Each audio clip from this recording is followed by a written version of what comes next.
Hey everybody, welcome to Wellness Wednesdays with the Eye Duck. I am Patty, your Eye Duck. So I thought since we're in the middle of Holy Week, what a great time to talk about some oils from the Bible. So that's what we're going to do tonight. Well, before we get started though, I want to go over a few of my essential oil rules, I guess. So I've been using and teaching about essential oils for almost 15 years now.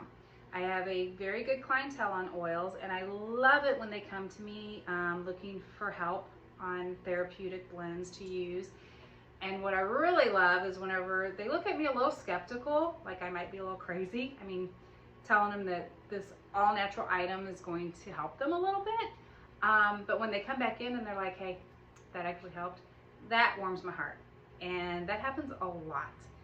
So when it comes to oils, not all oils are the same. So if you're a beginner, or even if you know about oils, hopefully these rules will kind of help stick with you, but you definitely want to do your research. You want to get with someone that does know about essential oils so that you learn about them the right way, because if you use them the wrong way, you'll probably have a bad reaction and you're gonna be like, those didn't work, I'm never using essential oils again, and that would totally be a shame. So one of my key rules is always use 100% pure essential oils. Now, even though they say they're 100% pure, does not mean that they truly are. I will put in the comments some of the companies that I use. Again, do your research. There are some companies that I have not used yet, and I know a lot of people say they're good, so I can't recommend those. I can only recommend the ones that I've used. So I am a doTERRA girl. I also use Young Living. I think those two are my top two go-tos for therapeutics. I do use a little bit of plant therapy as well. So when you're using essential oils, you want to be safe with them. One, you want to know that they are pure. And therapeutic and fragrance oils are two different things as well. So therapeutic oils are obviously for any kind of ailment that you have. Fragrance oils are mostly for candles and soaps. I do get every once in a while customers come in and they ask for like a florally scent, like honeysuckle, and that's just something. I don't carry fragrance oils, I carry therapeutic oils. But even with fragrance oils, you want to make sure that they are pure. Have you ever bought a candle, a soap, or a lotion, or gone into a store that sells that product? Even our cleaning supplies, which that's a whole nother segment that we will eventually tap into. But you maybe cough, sneeze, it's bothering you, maybe your eyes start watering, you might even get a slight headache. That means there is synthetics in there. That means there's something in there that's pushing that scent for it to be the hero of the story here. That's what's causing your issues. If you're using pure essential oils, you should not have that problem.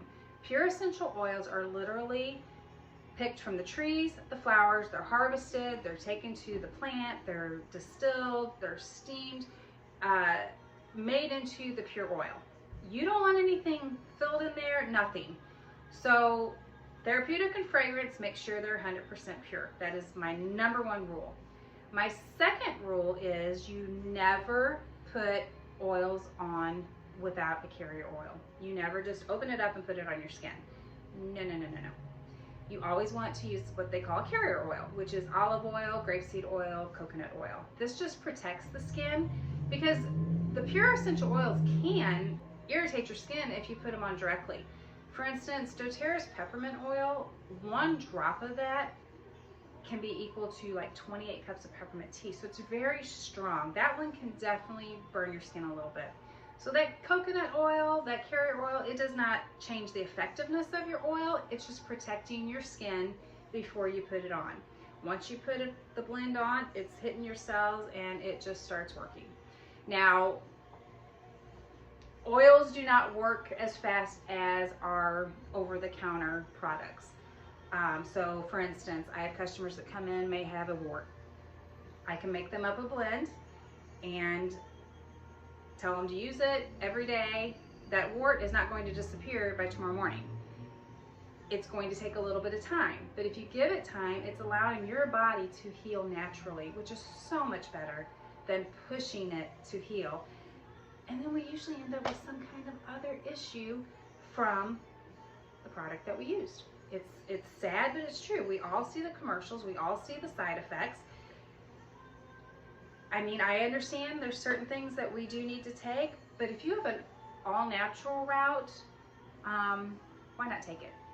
So hopefully, if you're familiar with oils or if you're just beginning a journey, hopefully you become interested enough that you start asking questions, you start doing research, and you start dabbling in your essential oils. So we're going to start with, most of us know probably from the Bible the two most popular essential oils, and that's frankincense and myrrh. So those two oils were obviously, we know, taken to baby Jesus by the wise men. And I have to say, if you are familiar with oils, what a true gift that was, because even our time, frankincense and myrrh are expensive oils. But back then, the cost of these oils and probably the amount that they gave as a gift was just an honor. It was a true blessing.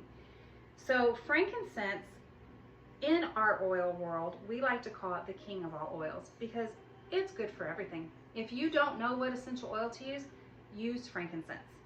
Now, it doesn't have a flowery smell. To me, it's kind of a spicy, peppery smell. It is. One reason why it's expensive is it's hand-picked from the trees. They tap the trees to get the resin out of it, and that's what makes the oil. So it's a very big process to harvest the frankincense. It is good for inflammation, it's good for skin care, it's good for abrasions, calming, breathing, focusing. You can diffuse it, you can wear it, you can put it in maybe a blend to make a face cream. So again, frankincense is just one of those oils that just, I mean, it's just a great oil. Very calming. Now, because it is expensive, it runs, it can run about $100 a bottle. Not everyone can afford that, but if you do, it is one that you want in your oil cabinet. And you don't, so that bottle would last you a while. That's one thing, if you're using pure essential oils, you have to kind of learn less is more. I know we're a more poured on. This is something I had to actually teach my dad when I was getting him into essential oils. He thought, oh, I gotta lather it on. No, you don't, because they're pure. 1 to 2 drops will do its job. So a whole bottle would be affordable because it would last you a long time. Now, we want everyone to be able to use these oils, so we sell by the drop. Yes, we actually sell our oils by the drop, and you'd be surprised how often we actually sell frankincense by the drop. We make up rollers, we make up sprays, we can make up a cream for you. So there's a lot of options to get frankincense through us in an affordable way. But it is one that you probably want to keep or maybe start with. Again, like I said, it's good for pain, it's good for skincare, focusing, just all over great essential oil. So the next one, its friend, I like to say, is myrrh. So myrrh is a very, it's a thicker oil. It's a very warm, woodsy oil.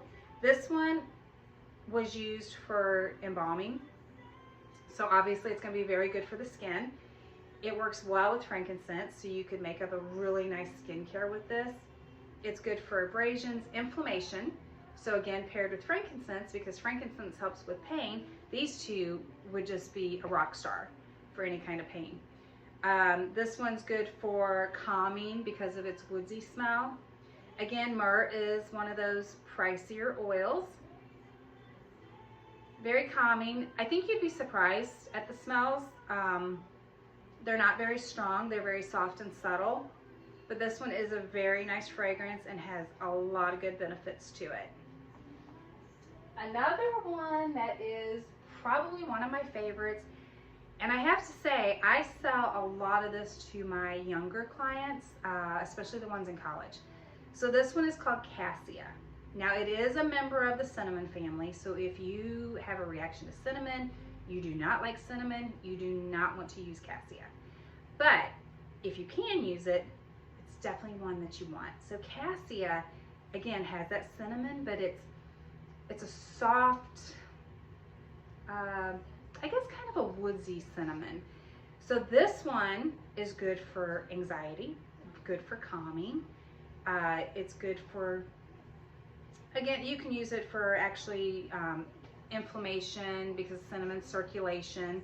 So my younger clients like this because during final weeks, when they're feeling anxiety and all that, they roll this on or they diffuse it and it really helps them. Now this one is actually one of the anointing blends. So back in Genesis is when they started to make anointing oils.